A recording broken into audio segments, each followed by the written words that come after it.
Now, I know that there's going to be a segment of people for which, no matter what we put out, this issue will not be put to rest.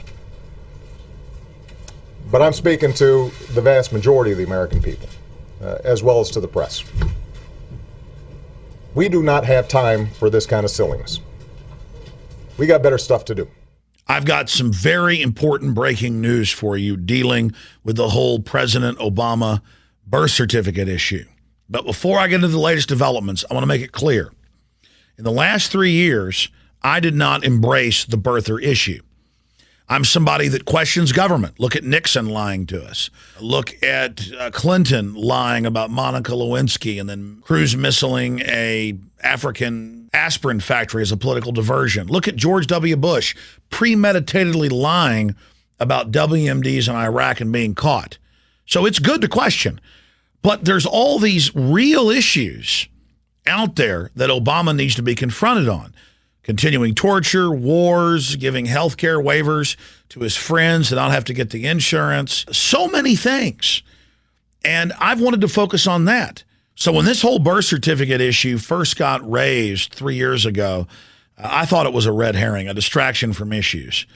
But then a year or so later, when they released this government receipt of a birth certificate and told everybody that this was the original, and that nothing else existed, and you were a crazy conspiracy theorist if you believe that a long form existed. Looney Tunes, and this craziness has spread to Capitol Hill for real now. Well, everybody's getting on the zoo bus when it comes to this question. Nutty questions about the president's birth certificate are being fueled by conservative talk show hosts like Rushbo himself and, of course, some others like Lou Dobbs. Yeah. I'm showing you his birth certificate. And it's on the screen now. Take a close look.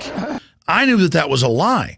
I knew that I had the original blueprint with my feet prints and my weight and the doctor's signature on it.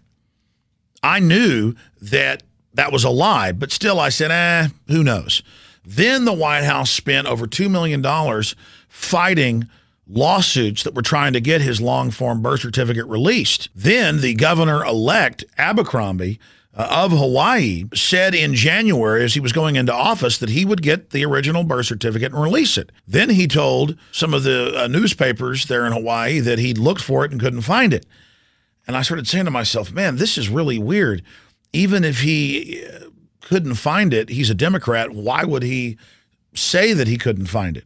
It got stranger and stranger. Then about a month before this book was set to come out, Where's the Birth Certificate by Dr. Jerome R. Corsi, Obama out of the blue comes out and gives a press conference and laughs about it and says, here is my original birth certificate. Here's the long form. And I'm like, wow, they're being honest, long form. So I said, good, we can put this red herring to bed and now focus on the real issues, like Obama going along with the Republicans in the continued banker bailout of tens of trillions of dollars.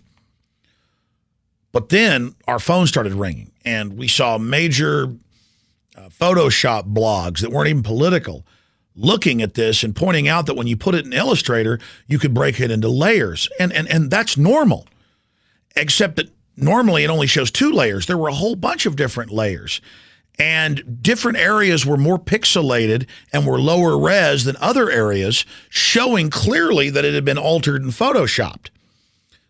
Then I began to notice that this was a typewriter, but if you blew up letters printed by the typewriter, stamped by the typewriter, that they were exact copies of each other, which is impossible. A typewriter is a key striking the ink ribbon, and depending on how hard you hit it or how it strikes the paper, each one is different, like a fingerprint or a snowflake. Then I noticed that in the same type, there were different letters from a different font.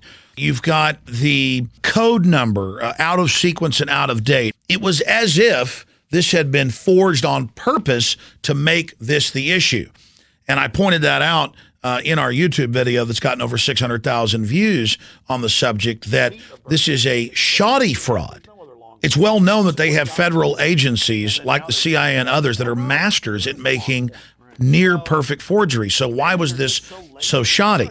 And why would Obama counter Donald Trump going around talking about the birth certificate issue and Dr. Corsi's book that was about to come out if it was a fraud, if it was a joke, if it didn't matter? And as soon as we looked at this document, it was clearly a fraud, clearly a forgery. And we asked ourselves, why? So understand, ladies and gentlemen, I'm nonpartisan. I'm a constitutionalist. I'm a libertarian. I don't like the Republicans or the Democrats. And I'm on record for that. I simply look at things and break down the facts. Now, the new information enters the story, and here's where it gets crazy.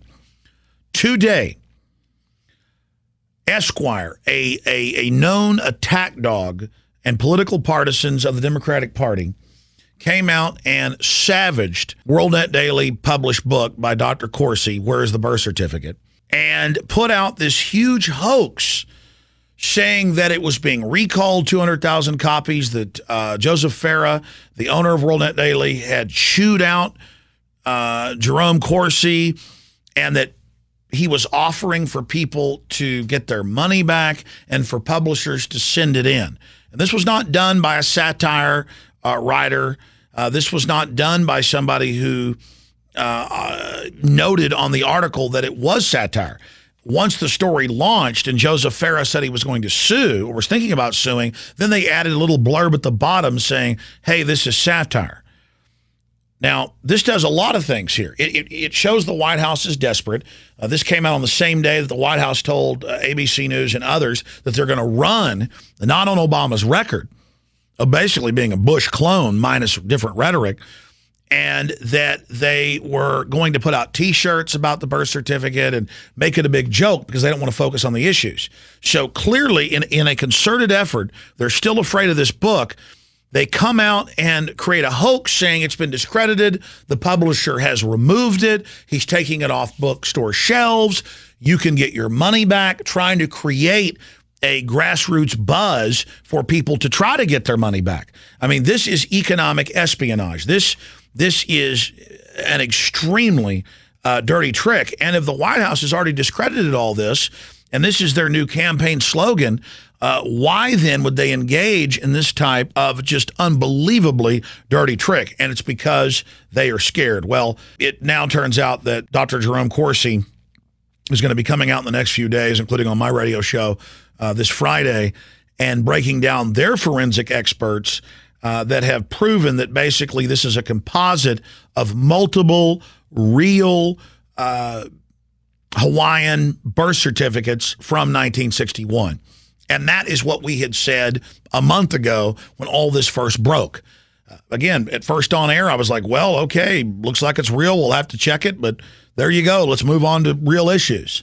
And then we look at it and it's like, oh, my God, this thing is fake on purpose. So either it's they didn't want to use an agency and they used Bob down the hall to do it because they were afraid of leaks to make a good fake, a good forgery, or they are simply engaging in a psyop trying to make the whole debate continue to be about the birth certificate because it's balkanizing and divides the people along an issue that doesn't deal with the banker bailouts and the corruption and all the things that both major parties are involved in.